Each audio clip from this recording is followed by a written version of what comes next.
নিজেদের সংসদীয় এলাকা জুড়ে সেবাশ্রয় শিবির চালু করেছেন তৃণমূল সাংসদ তথা দলের সর্বভারতীয় সাধারণ সম্পাদক অভিষেক বন্দ্যোপাধ্যায়। এবার তার দ্বিতীয় সংস্করণ। বিগত বছরেও তার বিনামূল্যে স্বাস্থ্য শিবির চূড়ান্ত সফল হয়েছিল। রবিবার ফলতায় অভিষেকের হাত ধরে শুভ উদ্বোধন হয় সেবাশ্রয় শিবিরের। পাশাপাশি সেখানকার স্বাস্থ্য পরিষেবার কাজ সরেজমিনে খতিয়ে দেখেন অভিষেক।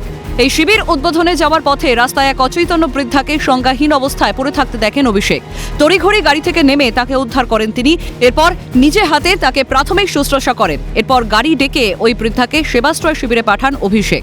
ফলতার শিবিরেই চিকিৎসা হয় ওই বৃদ্ধার। প্রসঙ্গত, ডায়মন্ড হারবারের 7টি বিধানসভা কেন্দ্রই বর্তমানে সম্পূর্ণ বিনামূল্যে চলছে এই সেবাশ্রয় শিবির। উন্নত চিকিৎসা থেকে অস্ত্রোপচার সবই হয় এই সেবাশ্রয় শিবিরে। এলাকাবাসীকে বিনামূল্যে স্বাস্থ্য পরিষেবা দেওয়ার লক্ষ্যেই এই উদ্যোগ নিয়েছিলেন তৃণমূলের সেকেন্ড ইন কমান্ড। তার এই মডেল এখন অনেকেই অনুসরণ করছেন। জানা যাচ্ছে, গোটা জানুয়ারি মাস জুড়েই চলবে এই শিবির। মাঝে মধ্যেই শিবিরে হাজির হয়ে সেখানকার কাজ সরেজমিনে খতিয়ে দেখেন তিনি। সাংসদকে এভাবে পেয়ে স্বভাবতই আপ্লুত স্থানীয় বাসিন্দারা। অভিষেক বারংবার বলেছেন, শুধু সাংসদই নই, আমি আপনাদের ঘরের ছেলে। সে কথা যে কথার কথা নয় তা আবারও প্রমাণ করলেন তৃণমূলের second in command. Calcutta news.